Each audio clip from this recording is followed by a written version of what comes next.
ഒരിക്കലും ഒരിക്കലും ഒരിക്കലും ഇടപഴകരുതാത്ത ചില ആൾക്കാരുണ്ട്.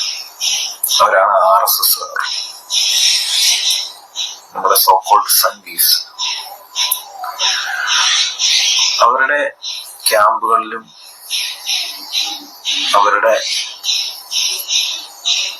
ഒരു പരിപാടികളിൽ നടക്കുന്ന അബ്യൂസ് എന്ന് പറയുന്നത് ഭയങ്കര മോശമാണ്, ഭയങ്കര ടോർച്ചറാണ്. മനസ്സിലാക്കി ഞാനൊരു അവരുടെ ITC ക്യാമ്പ് OTC ക്യാമ്പ് രണ്ടും പോയിട്ടുണ്ട്. അതുകൊണ്ട് എനിക്കറിയാം, ഞാൻ അനുഭവിച്ചിട്ടുണ്ട്. Mentally, physically and sexually they are abusing children. ചോദിച്ചറിയാം, ആരും തുറന്നു പറയാത്ത. സുഹൃത്തുക്കളെ, ഇപ്പോൾ സംസാരിച്ചുകൊണ്ടിരിക്കുന്ന ചെറുപ്പക്കാരൻ ഇപ്പോൾ ജീവനോടെ ഇല്ല, മരിച്ചിട്ട് 2 ദിവസം കഴിഞ്ഞു. ആത്മഹത്യ ചെയ്താണ്. 3-4 വയസ്സുള്ളപ്പോഴാണ് ഈ പയ്യനെ ഇവൻ തന്നെ പറയുന്ന ഈ വീഡിയോയിൽ പറയുന്ന RSകാർ, അതും സ്വന്തം നാട്ടുകാരനായിട്ടുള്ള ഒരു ആള്, അയാൾ ആരാണെന്നൊക്കെ ഇപ്പോൾ എല്ലാവർക്കും വെളിവായിട്ടുണ്ട്. അയാൾ ഈ ഒരു പാവം ചെറുപ്പക്കാരനെ അതിഭീകരമായിട്ട് ശാരീരികമായിട്ടും മാനസികമായിട്ടും ലൈംഗികപരമായിട്ടും അബ്യൂസ് ചെയ്യുന്നത്. ഈ 3-4 വയസ്സിലൊക്കെ കണ്ടിന്യൂസ് ആയിട്ട് നടക്കുന്ന ഈ അബ്യൂസിങ് ആണെന്ന് പോലും ഈ പാവം ചെറുപ്പക്കാരൻ അറിയണ്ടായിരുന്നില്ല എന്നാണ് ഈ വീഡിയോ മുഴുവൻ പറയുന്നത്. ഈ വീഡിയോയുടെ കാര്യങ്ങളൊക്കെ ഇത് അങ്ങനെ തന്നെ കാണിക്കാൻ പറ്റുമോ എന്നും എനിക്കറിയില്ല. ഈ ഒരു ചെറുപ്പക്കാരൻ ഇപ്പോൾ ജീവനോടെ ഇല്ല. അതുകൊണ്ട് തന്നെ ഞാൻ ഈ പാവം മനുഷ്യൻ്റെ ഈ ഭൂമിയിൽ ഇപ്പോൾ ഇല്ലാത്ത ഈ പാവം ചെറുപ്പക്കാരൻ്റെ മുഖമൊന്നും ഞാൻ നിങ്ങളുടെ മുമ്പിൽ കാണിക്കുന്നില്ല. പക്ഷെ ഇതൊക്കെ കാണാനുള്ള ഒരുപാട് സാഹചര്യം നിങ്ങളുടെ മുമ്പിലേക്ക് ഉണ്ടാവും. ഇപ്പോൾ സോഷ്യൽ മീഡിയ മുഴുവൻ ഇത് വൈറലാണ്. ഞാനിത് നിങ്ങളുടെ മുമ്പിലേക്ക് എത്തിക്കാൻ, ഈ പയ്യന്റെ പേര് കോട്ടയം സ്വദേശിയാണ്, തമ്പലക്കാട് സ്വദേശി അനന്തു അജി എന്നാണ്. ഇവന്റെ 24 വയസ്സുണ്ട്. ഇവന്റെ ഇൻസ്റ്റാഗ്രാം പേജിലാണ് ഇവന് 2-3 ദിവസം മുമ്പ് മരിച്ചു കഴിഞ്ഞതിന് ശേഷമാണ് ടൈമൊക്കെ ഷെഡ്യൂൾ ചെയ്തിട്ടാണ് ഈ ചെറുപ്പക്കാരൻ തൻ്റെ മരണ വാർത്തകളൊക്കെ ഇട്ടിരുന്നത്. ടൈം ഷെഡ്യൂൾ ചെയ്ത് ഈ മരണ വാർത്ത ഇട്ടപ്പോൾ ഇവൻ മരിച്ചുപോയി. പക്ഷെ എന്നിട്ടും ഞാൻ ഇത് ബേസ് ആയിട്ട് ഒരു വീഡിയോ ഇട്ടായിരുന്നു. അപ്പോൾ ഷെഡ്യൂൾ ചെയ്തിട്ട് ഇൻസ്റ്റാഗ്രാം സ്റ്റോറീസാണ് വന്നിരുന്നത്. ആ സ്റ്റോറീസിലൊക്കെ വായിച്ച ആളുകൾക്ക് പറഞ്ഞ് ഇത് വിശ്വസനീയമായിട്ടുള്ള കാര്യമല്ല, ഇത് അവിശ്വസനീയമായ കാര്യമാണ്, അവൻ ജീവിച്ചിരിക്കുന്നില്ല, പിന്നെ എങ്ങനെയാണ് ഇങ്ങനത്തെ സംഗതികളൊക്കെ വരിക എന്ന രീതിയിലായിരുന്നു. ഇപ്പോഴിതാ അവൻ ടൈം ഷെഡ്യൂൾ ചെയ്ത പോലെ തന്നെ ഇവന്റെ വീഡിയോ കൂടി പുറത്തു വന്നിരിക്കുന്നു. ഏകദേശം സുഹൃത്തുക്കളെ 11 മിനിറ്റോളം 12 മിനിറ്റോളം നീണ്ടു നിൽക്കുന്ന ഒരു വീഡിയോ ആണ്. എങ്ങനെയാണ് വീഡിയോ അവസാനിപ്പിക്കുന്നത് അറിയില്ല. സ്റ്റോറീസ് ഇട്ട് കഴിഞ്ഞാൽ ഇപ്പം എല്ലാവരും കൺഫ്യൂഷൻ ആയിരിക്കും. ഞാൻ ഇതിൽ അത്ഭുതപ്പെടുത്തുന്നത് ഇവൻ എത്രത്തോളം കാൽക്കുലേറ്റ് ചെയ്തിട്ടാണ് തൻ്റെ ആത്മഹത്യ നാട്ടുകാരെ അറിയിക്കുന്നത് എന്നുള്ളതാണ്. ആത്മഹത്യ ചെയ്ത് കഴിഞ്ഞു. അപ്പോൾ ആളുകൾ മുഴുവൻ കൺഫ്യൂഷൻ ആയിരിക്കും, എങ്ങനെയാണ് എന്തിനാണ് ഈ ഒരു ചെറുപ്പക്കാരൻ മരിച്ചു പോയതെന്ന് പറയുന്നൊരു വലിയ കൺഫ്യൂഷൻ ആയിരിക്കും ഇവരൊക്കെ നമ്മളെല്ലാവരും മനസ്സിലുണ്ടാവുക. അപ്പോഴാണ് ആ കൺഫ്യൂഷനൊക്കെ തീർക്കാൻ എന്ന പോലെ തന്നെ അവൻ ഇങ്ങനെ സംസാരിക്കുന്നത്. കേട്ടോക്കി. സെപ്റ്റംബർ 14, 10:26 സമയം. ഞാനിന്നോട് വന്നിരിക്കുന്നത് എന്റെ മരണം വഴിയായിട്ട്. എല്ലാരും ഭയങ്കര ഡൗട്ട്ഫുൾ ആയിരിക്കും.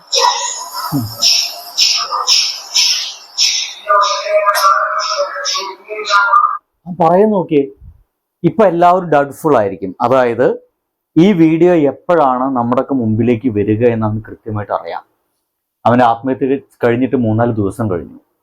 അപ്പോൾ 4 ദിവസം കഴിഞ്ഞിട്ടാണ് വീഡിയോ വരുമ്പോൾ അപ്പോൾ നമ്മളൊക്കെ ഇപ്പോൾ ഡൗട്ട്ഫുൾ ആയിരിക്കും. ശരിയാണ്, ഡൗട്ട്ഫുൾ ആണ്. ഞാൻ ഇതിനെക്കുറിച്ചൊരു വീഡിയോ ചെയ്തായിരുന്നു.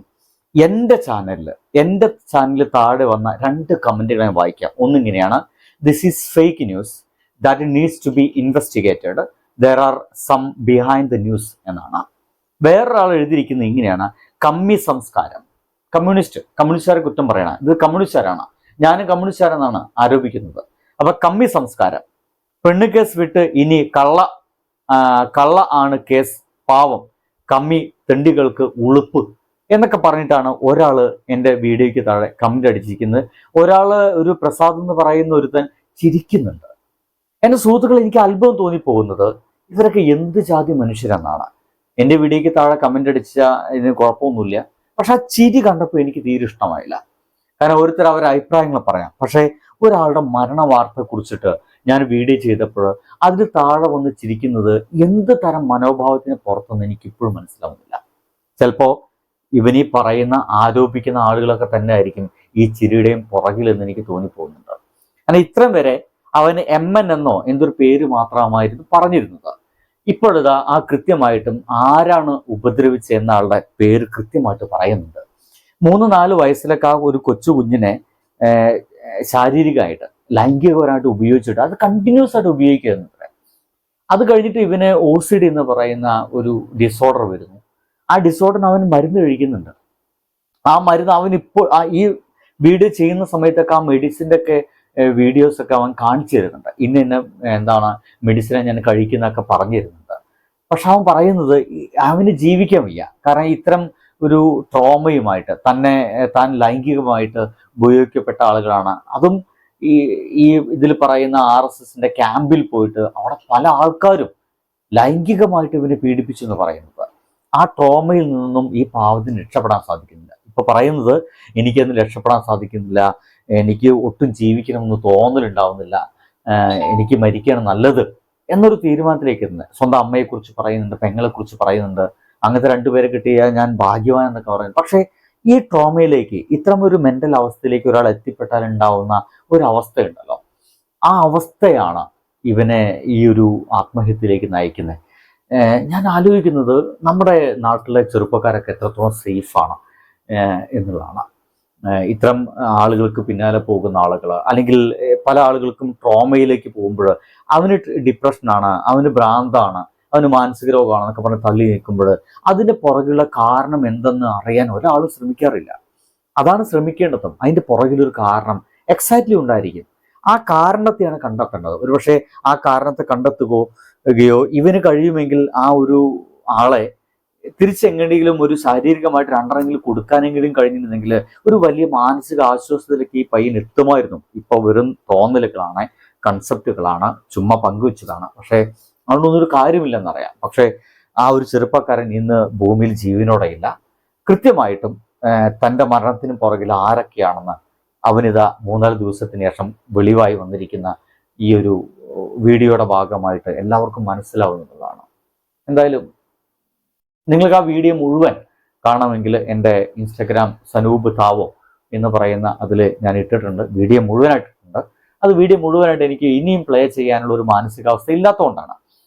നിങ്ങൾക്ക് വേണമെങ്കിൽ അതിൽ പോയി കാണാം. അവൻ എന്താണ് കൃത്യമായിട്ട് സംസാരിക്കുന്നത് നമുക്ക് എല്ലാവർക്കും മനസ്സിലാക്കാം. അതിൻ്റെ ഭാഗമായിട്ട് ജീവിതത്തിൽ ശരിയായ തീരുമാനങ്ങൾ നമുക്ക് എടുക്കാനും കഴിയുമെന്ന് വിചാരിക്കുന്നു. സുഹൃത്തുക്കളെ, ബൈ.